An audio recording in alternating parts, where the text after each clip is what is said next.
Hello, everyone. Welcome to the first of our Breeders' Cup previews. Today we will be looking at the turf, but before we get into that, quick opportunity to introduce ourselves.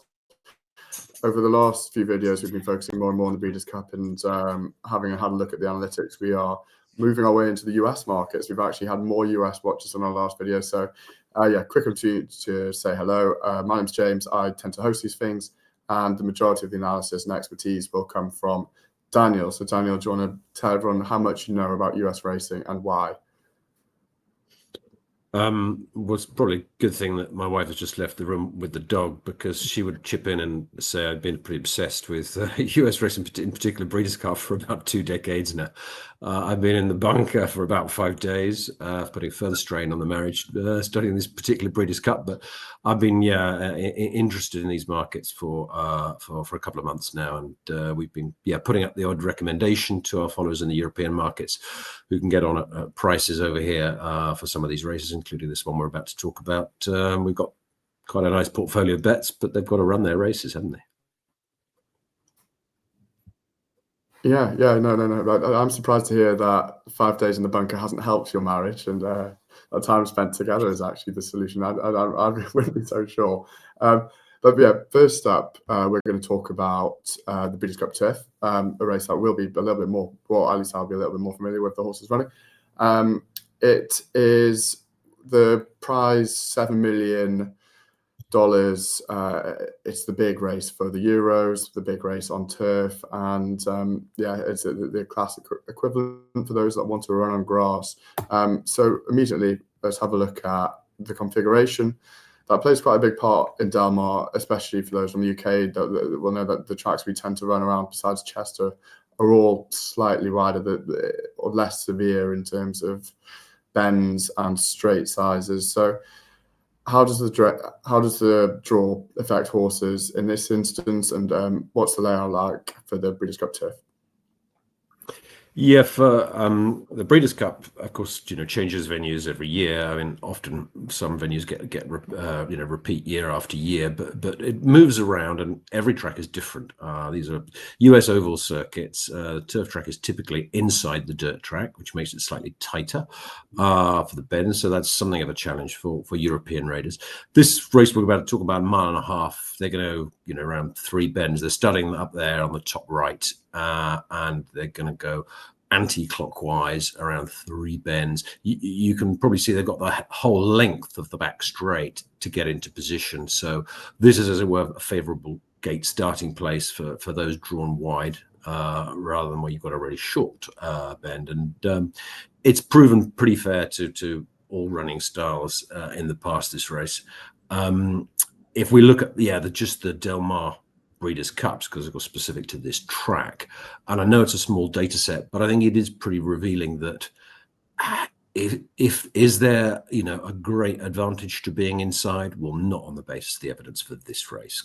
Basically, class will out, combined with getting a good trip, not getting into trouble, and all the rest of it. And obviously you can get into trouble from any particular post position, any stall. But if you look at those results for who's winning on the left and who's second, third, fourth, fifth in the middle, they're filling the podium places and the fourth and fifth places from all over. In this race, I don't think you should get too hung up on the draw, and I wouldn't be too worried about a horse drawn wide. Okay, reassuring then, and we can talk about this from a fairly fair point of view. You mentioned horses with class being able to perform no matter what, and there are certainly 2 horses with class that stand out ahead above the rest of this field. And we'll start with the favourite Minnie Hauk, ridden by Christophe Soumillon for Aidan O'Brien. Current best price in the UK is 11 to 10. However, the morning line prediction is 8 to 5. We're probably in agreement with the morning line, or suspect that in the US the price of Minnie Hauk will be a lot better because of the sort of consistency of Godolphin performances throughout the entire year. But we'll start by talking about Minnie Hauk, a horse who's run very admirably in every single race this year. I think she's gone unbeaten, besides the Arc, where she was very close to Darius. She won all the Oaks, and she's looked pretty flawless so far.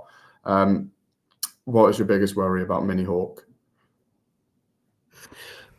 Just before that, I'll just address the morning line thing. These morning lines done by David Aragona are for the Breeders' Cup, even though he's the New York track line maker. He's been asked to do this for Breeders' Cup because he's pretty much the best in the business. These are not what he thinks the odds should be. This is what he thinks the American public will get to with the betting. You know, and it's obviously a very difficult task being a line maker. But I would agree strongly with his position that in the US pools, that the difference between Minnie Hawk and Rebel's Romance, which is 11-10 and 10-3 at the top, will be nothing like as much as you say. It's not just Appleby, who the Americans are, fully aware of. Of course, they are. Aidan O'Brien too. It's also this guy Rebel's Romance, who's won this twice yet. So the three-peat, or the potential three-peat, will be one of the themes of this Breeders' Cup. He is a star of this show, even as far as the Americans are concerned. The whole Breeders' Cup weekend after Sovereignty is the second biggest name, I guess. To Minnie Hawk specifically, as you say, she's run totally admirably this year. Easy winner of her last three. The question was just how good. We found out in the Arc when she very nearly won it, just caught on the line by Darius, but the two were well clear. They were by far the best horses in the race, despite a draw bias. Why would you not be with her here? I have three negatives. One is jockey. And don't get me wrong, don't worry, this is not a Barcelona rant. I like Sumio. Sumio is a very classy jockey, and what would I know about jockeys anyway to micro criticize this and that. But he is not Ryan Moore in terms of his brilliance at riding at US tracks and sort of basically going abroad from European borders. When he goes to America, it's rare. Has he ever raced at Del Mar? I haven't found him ever having raced in a Breeders' Cup, and I'm wondering if he will ever have run around Del Mar. I'm not saying he won't use all his skill, and he's got plenty of it. He's a great jockey to do a very good job. But I do think it's a downgrade from Ryan Moore to Sumio at this track, where Ryan Moore's ridden many times and ridden many a Breeders' Cup winner. That's the first thing. Second thing is it's fin de saison, as they say in France, isn't it? After that Arc, it was a hard run. It must have been a hard run. Now she's had 4 weeks, which in European terms is a huge turnaround, perhaps just more normal for many American top-level horses. But end of season, fillies in their coats, are they going? Has she had enough? How will she travel halfway around the world? These are slight unknowns, and there are others in the betting who've been there, done this, got the T-shirt. And so I think she's much too short at the European price, 11-10, and anyone who likes her, hold on, surely, and back her in the US pools. You'll surely get bigger than that. Yeah, and if you're looking for an alternative, then surely your eyes are directed toward Rebel's Romance at 10-3 currently. Yeah, I mean, you and I have a slight sort of psychological problem here, don't we? Because having recommended Rebel's Romance to our followers at 7-1 7 weeks ago, or however long it was, he's half the price now, which is less appealing. But what I definitely would say that if you do like Rebel's Romance, that 10-3, it's pretty standout, by the way, that most bookmakers are between 5-2 and 3-1. That this is not a price you will get on the day in America. I'd be pretty confident about saying that. Rebel's Romance, 9 grade 1s, done it at more race. He's done 1 grade 1s at more racetracks than most horses have run at. He's done it everywhere, and he's thrived in the US. Apart from in that year of 2023, where he was dull and his 2-3 runs everywhere, he looks pretty rock solid. And as long as he doesn't get trapped, wouldn't have chosen the inside rail for him personally. You'd think he's got to go close. I can't, particularly call it in terms of, well, Minnie Hawk should be the favourite, but I can't have her at even money. So I do think Rebel's Romance is the better bet. Although I personally wouldn't go in either at these prices now. Yeah. Next in the betting, we've got Goliath at 10-1. So he's been supplemented at probably an extortionate amount for John Stewart as the owner. I cannot see him suiting this course at all. I'll be very surprised if Goliath runs a big race here. Well, to his credit, we should just say that when you said earlier the two that stand out on class, and if you take Goliath's best run, he's bang there with them, because that King George at Ascot in the summer of 24 was a monstrous performance. Personally, I'm a little bit doubtful it had down to do with certain things on the day, including the crazy pace that was run at and him having sat well off it. But he has got high class form in the book. Like you, I'm a little bit doubtful about rattling ground and tight turns of Del Mar. At least we know, and we know when we previously talked about Breeders' Cup, would warn people, anyone off having a bet in advance of these final markets, because he's got a very curious condition called string halt. He walks in a funny way and he stomps his back leg and it all looks a bit odd. And he looks like one that the vets are going to look at well and proper. So Stuart has taken quite a risk by bringing him over. But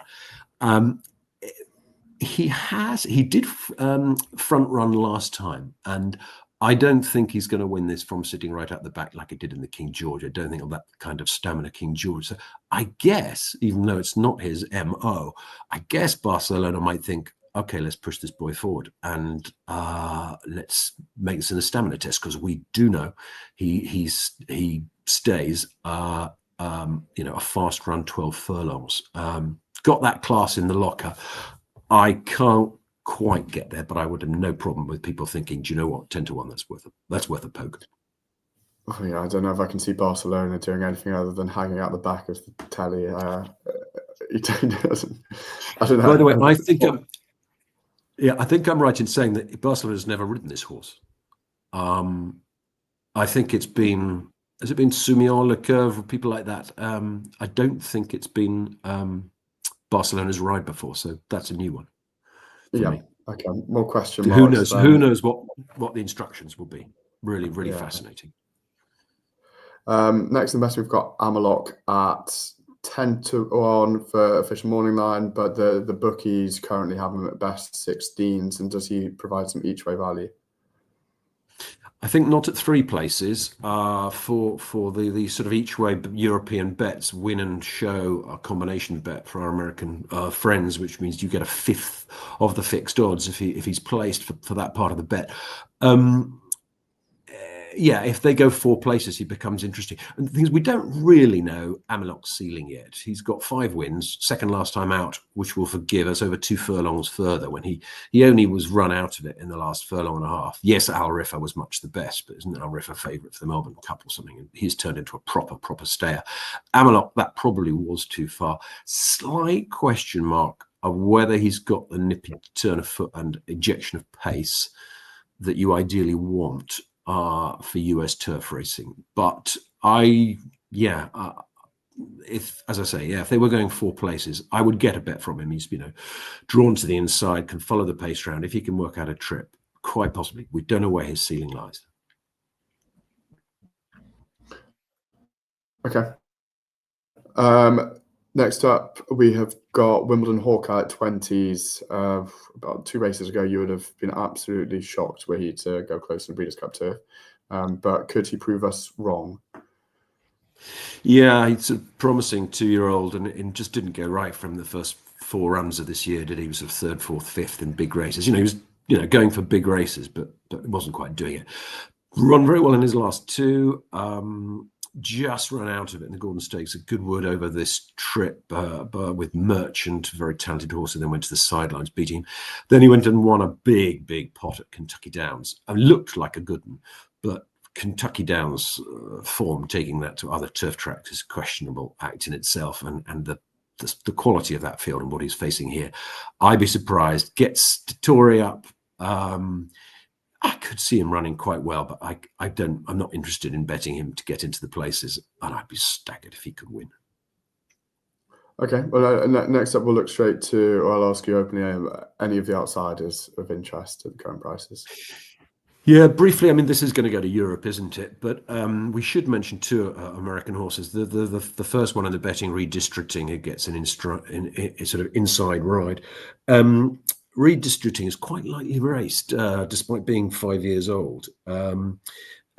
Sort of unexposed over staying trips in his 1 over 11 furlongs. Now, I say unexposed, he was well beaten by Rebel Romance last time. So 3.5 lengths. Difficult to see him turning that around.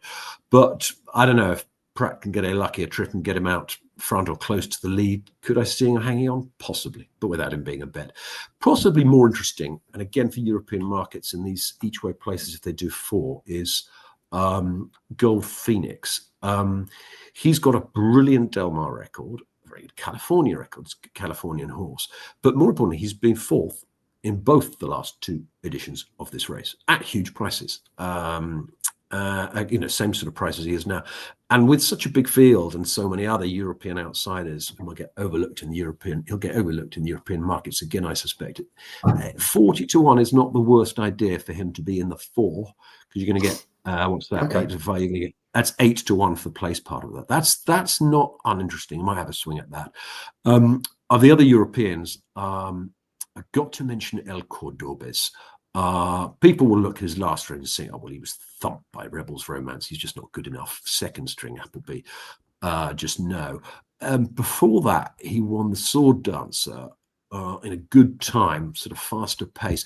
If this turns into a really fast-paced 12 furlongs, and maybe it won't, well, I can't call that now, but if it actually turns into they go hard a long way from home, I could easily see him running to a place. Again, I will play El Cordobés 33s to be in the 4. I can't make a case for any of the other outsiders at all. The one that fascinates me is Ethical Diamond, who's got the worst of the draw, but as we agreed, it's not the worst race to have the worst draw in. He's handicapper, basically. What was he doing here? But he was a very, very good winner of a staying handicap over 14 furlongs against, much, much lesser than this. Is it Mullins going completely mad, bring him over, or does he think, okay, well, the prize money down to 5th or 6th repays the entry costs, and the owners will have a big day out? I'd love to talk to him about it, find out. Fascinating runner. I just cannot see it, but I'm sort of worried about what Mullins might think.